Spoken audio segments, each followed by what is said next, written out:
Selamat bertemu kembali dalam kuliah terminologi anatomi. Pada kali ini kita akan membahas tentang topik terminologi anatomi saraf dan obat sistem saraf pusat.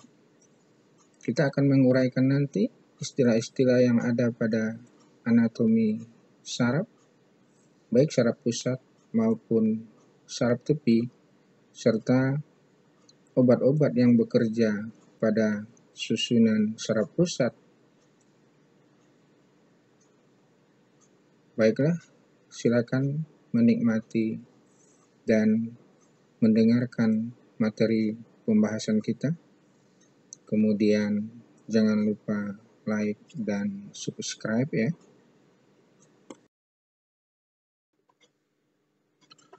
Susunan sistem saraf pada manusia dibagi dua, susunan saraf pusat dan susunan saraf tepi.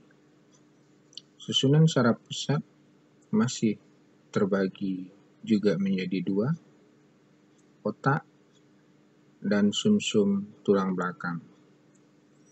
Sedangkan susunan saraf tepi juga terbagi dua, saraf kranial dan saraf spinal. Maka istilah-istilah di dalam bagian-bagian ini nanti inilah akan menjadi istilah di dalam terminologi medik yang akan kita bicarakan. Susunan saraf pusat seperti pada gambar bisa terlihat beberapa istilah terminologi di dalam susunan saraf pusat. Ada central sulcus, ada primary somatostatic cortex, ada taste area, somastatic association area, ada visual association area, ada visual cortex, ada sensory speech area, ada primary auditory cortex, auditory association area, ada motor speech area, dan parental area. Ada juga dengan nama premotor area, dan inilah yang merupakan bagian-bagian dari susunan saraf pusat dengan istilah-istilahnya. Berikut dapat dilihat istilah pada tulang belakang atau vertebral column. Ada dibagi atas 4 ruas, cervic curve, thoracic curve, lumbar curve, dan sacral curve. Masing-masing ruas ada bahagian masing-masing.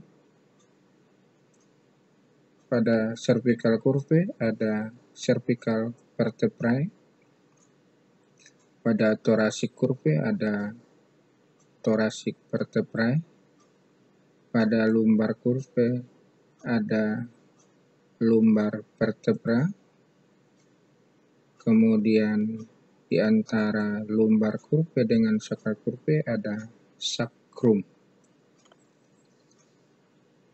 Sedangkan pada ujung sacral curve ada istilah coccygeal vertebra.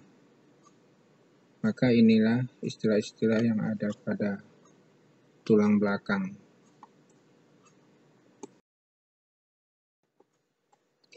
Selanjutnya bisa kita lihat istilah yang terdapat pada saraf tepi dan otot rangka. Kita lihat pada gambar, pada bagian kulit ada reseptor nyeri, reseptor rangsangan pada reseptor nyeri akan melewati nodus ranvior. kemudian akan masuk ke badan sel, selanjutnya melewati akson, kemudian diteruskan ke ujung akson, sehingga akan ada respon nyeri pada badan sel, yaitu di dendrit. Kemudian pada otot rangka ada efektor,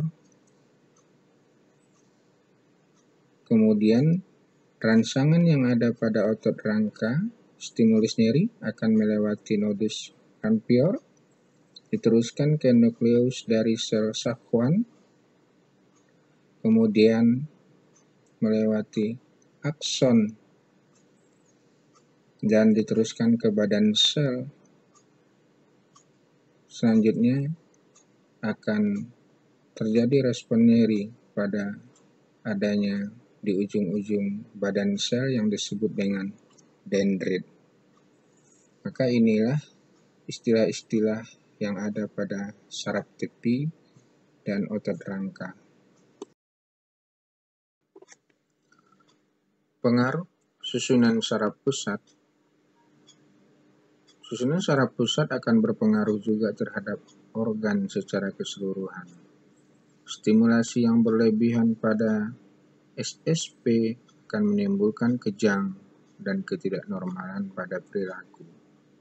Sebaliknya, depresi yang berlebih akan menyebabkan tidak sadar atau koma, bahkan kematian.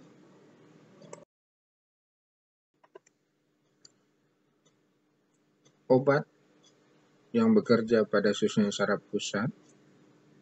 Banyaknya obat yang mempengaruhi sistem saraf pusat disertai dengan penyakit kejiwaan yang semakin kompleks telah mendorong berkembangnya ilmu farmakologi bidang saraf yang disebut neurofarmakologi.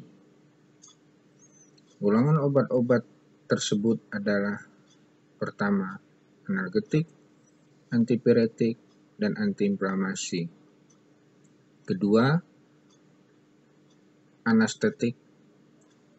Ketiga, antiepilepsi. 4, antivertigo dan anti-migrain. 5, anti-Parkinson. Yang keenam, psikofarmaka.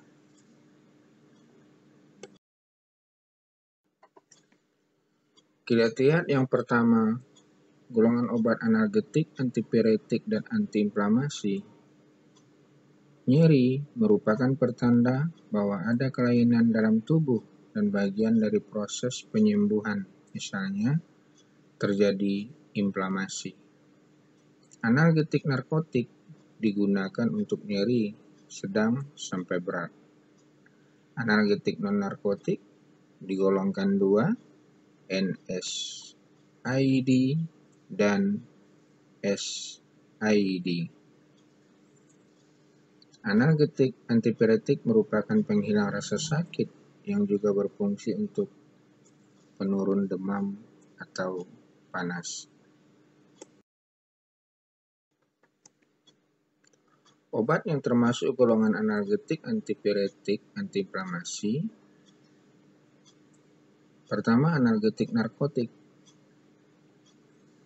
Kedua, analgetik antipiretik.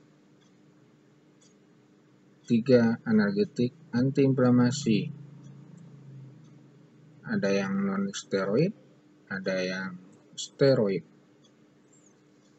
Keempat, antipirai atau anti-GOT.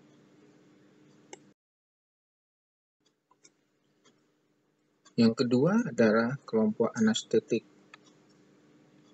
Anestetik atau anestesi adalah obat yang digunakan untuk meniadakan persepsi terhadap semua rangsang. Dibagi 2, anestetik umum dan anestetik lokal. Anestetik umum diberikan pada tindakan operasi besar, menyebabkan pasien tidak sadar secara keseluruhan. Anestetik lokal diberikan secara topikal dan infiltrasi untuk menghambat konduksi sel saraf. Yang ketiga, antiepilepsi. Obat antiepilepsi bekerja pada reseptor GABA atau gamma aminobutyric acid, sehingga terjadi peningkatan hambatan SSP menyebabkan terjadi depresi. 4. Anti-vertigo dan anti-migrain. Obat ini digunakan sebagai obat mual, obat muntah, dan obat sakit kepala.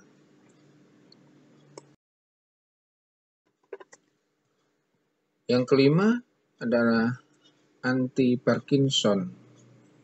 Salah satu neurotransmitter penghambat yang berpengaruh terhadap kejadian Parkinson adalah dopamin. Sehingga untuk pengobatan digunakan zat yang membantu meningkatkan kadar dopamin di SSP.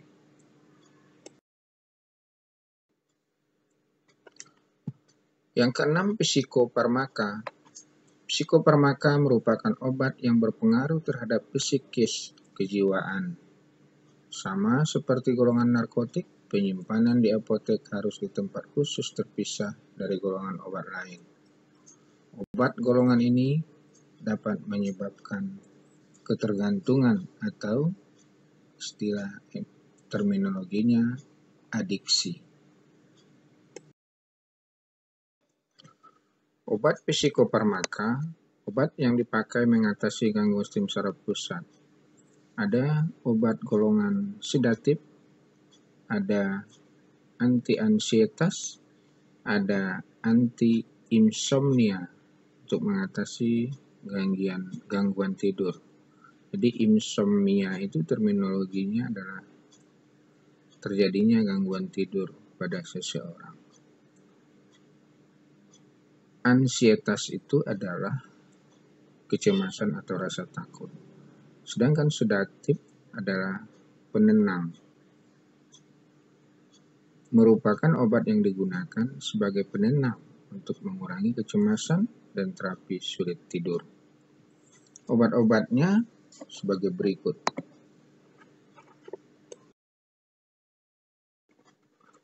Obat antidepresi dan antipsikosis merupakan obat-obat untuk mencegah kondisi serius akibat depresi. Depresi disebabkan kekurangan neurotransmitter perangsang, norepinefrin, dopamin, atau serotonin. Gejala depresi mulai dari perubahan mood dan perilaku, disertai dengan perasaan frustasi dan hilang harapan, sampai merasa tidak ada pilihan dan berpikir bahwa bunuh diri adalah alternatif untuk menyelesaikan masalah. Pasien-pasien yang seperti ini akan diobati dengan obat-obat psikofarmaka. Baiklah, untuk memperdalam materi dari perkuliahan terminologi medik anatomi saraf, maka perlu kita lanjutkan dengan praktikum. Adapun tujuan dari aktivitas praktikum yang akan kita lakukan adalah agar mahasiswa dapat mengetahui dan memahami istilah dalam anatomi sistem saraf. Kemudian yang kedua, mengetahui penggolongan obat dan jenis obat yang bekerja pada susunan saraf pusat. Kemudian, istilah-istilah ini nanti bisa diterapkan pada medical record, dapat juga diterapkan dengan melihat istilah-istilah dalam isu atau memes. Demikianlah pembahasan perkuliahan kita. Jangan lupa like dan subscribe ya.